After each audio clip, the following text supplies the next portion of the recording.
আপনাদেরকে একেবারে ওই চাঁদাবাজিটাকে একেবারে সামনে রেখে মানে যে একটা ক্যাম্পেইন চলছে এবং অভিযুক্ত করা হচ্ছে, এই জায়গাতে আসলে বিএনপি কি মনে করছে বিষয়টিকে? এটা কি শুধু কি ক্যাম্পেইন নাকি বিএনপির কোনো ব্যর্থতা?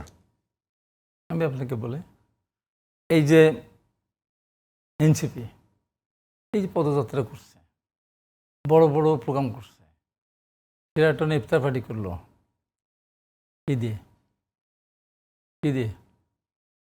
জমি বিক্রি করে নাকি কেউ না কেউ দিয়েছে? কারা দিয়েছে? না, রাজনৈতিক সংগঠন বা কারা দিয়েছে? সব সংগঠন তো কারা দিয়েছে? এগুলো কিন্তু জামাত দেয়নি, বিএনপি তো দেয়নি। এগুলি আওয়ামী লীগের সময় অসৎ ব্যবসায়ীরা যারা কোটি কোটি টাকা উপার্জন করেছিল, তারাই কিন্তু তাদেরকে দিয়েছে বাঁচার জন্য, সামনের দিকে আবার লুট করার জন্য। এটা কি আপনার মন্তব্য না মন্তব্য না? দিবে কেন? বিএনপিকে দিয়েছে টাকা, তথ্য আছে কোনো? এটা আমার কাছে আমরা দেয়নি তো, 1 টাকাও দেয়নি, জামাতও সম্ভবত দেয়নি, এত টাকা দিতেও পারে না। গেল আমাদের বিরুদ্ধে যে অভিযোগগুলি আনা হয় চাঁদাবাজি, কোনটা চাঁদাবাজি? আবার বাস স্ট্যান্ড আমাদের ডাকা ছিল, বিএনপি ক্ষমতা, আওয়ামী লীগ ক্ষমতা বের করে দিয়েছিল, তারা সেখানে গিয়ে বাসের সিরিয়াল দিতে হয়, টেম্পো সিরিয়াল দিতে হয়। আওয়ামী লীগ 10,000 টাকা জমা দিয়ে টেম্পো চালানো শুরু করতে, আমাদের 1 টাকা লাগে না, সারাদিনে 20 টাকা দিয়ে তারা চালায়, সিরিয়াল মেনটেন করতে হয়, সব এরাই সব হাট বাজে করে। আমরা সেখানে ডেকে নিয়েছিলাম, ওই সময় আওয়ামী লীগ ক্ষমতা আমাদেরকে পিটায় বের করে দিয়েছে। সেখানে এখন আমরা টেন্ডার দিয়ে আমরা সেই হাট বাজারগুলো নিলে আওয়ামী লীগ তো নেই, এটা কি চাঁদাবাজি হয়ে গেল, দখলবাজি হয়ে গেল?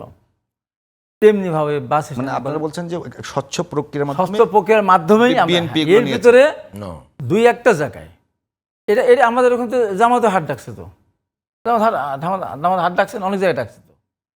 এবং এখানে 2-1 ব্যক্তি একবার অস্বীকার করবো না, কিছু শৃঙ্খল তো আছে, সব দলেই থাকে, বিএনপি অনেক বড় দল, দীর্ঘদিন ধরে নির্যাতিত হয়েছে, অত্যাচারিত হয়েছে। আমার এখানকার একটা ঘটনা জানে, যার মহিষ নিয়ে গেছে, গরু নিয়ে গেছে, ছাগল নিয়ে গেছে, ভেড়া নিয়ে গেছে, জমির ফসল নিয়ে গেছে, ভেড়া জবাই করার পরে দেখলো যে ভেড়ার পেটের মধ্যে বাচ্চা, সেই ভেড়া তার বাড়িতে পাঠিয়ে দিয়ে বললো, এই ভেড়া তোর ভেড়ার পেটে বাচ্চা ছিল কেন, মাংস খেতে পারলাম না।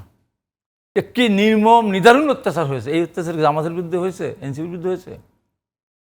বাংলাদেশের জনসংখ্যা বৃদ্ধি পেয়েছে, আর এই 15.5 বছরে বাংলাদেশে বিএনপি পরিবারের জন্মহার কমে গেছে।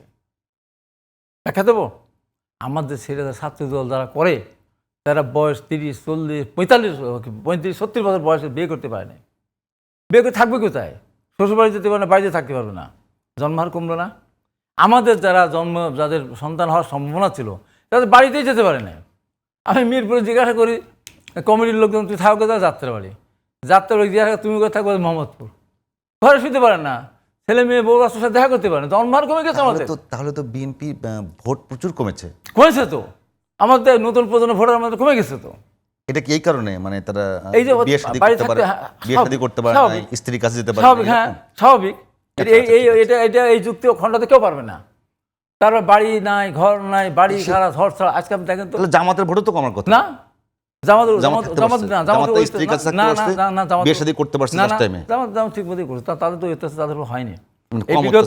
তারা ওই যে যখন নিজামী সাহেবদের ফাঁসি হয়েছে, তখন তারা যে এর সম্মুখীন হয়েছিল, তারপরে এই যে বিগত এই যে বছরগুলোতে ওইভাবে তাদের উপরে, হ্যাঁ কিছু কিছু জায়গায় অ্যারেস্ট হয়েছে, তাদের মিটিং করে অ্যারেস্ট হয়েছে, কিন্তু এইভাবে গিয়ে মিছিলে মিটিংয়ে গিয়ে গুলি খেয়ে মরার থেকে শুরু করে শত শত লাখ লাখ মানুষের নামে মামলা, শত শত হাজার হাজার মানুষ জেলে যাওয়া, রিমান্ডে যাওয়া, এইটা তাদের আমাদের ছেলেরা। আমরা আপনি ঢাকা শহরে আপনি যে গাড়ি চালায় যান, আমি তো গাড়িতে যাই, আমি পাঠাতে উঠি, আমি উবারে চড়ি, আমি টেম্পোতে চড়ি, আমি বাসে চড়ি, আমি আপনাদের মিডিয়ার গাড়িতে চড়ি, যেখানে জিজ্ঞাসা করি ও পাঠাও, ভাই বিএনপি করতে অনেক জায়গায় থাকতে পারে না, আমার কাছে রিক্সা টেম্পো কালে জিজ্ঞাসা করি তুমি কী করো, ও ভাই বরিশাল এলাকায় চলতেছে। এই যে নিদারুণ কষ্টের মধ্যে আমরা থাকলাম, এগুলো কোনো মূল্য না। কত লোক মারা গেছে, ধরেন আমাদের কোনো অবদান নাই।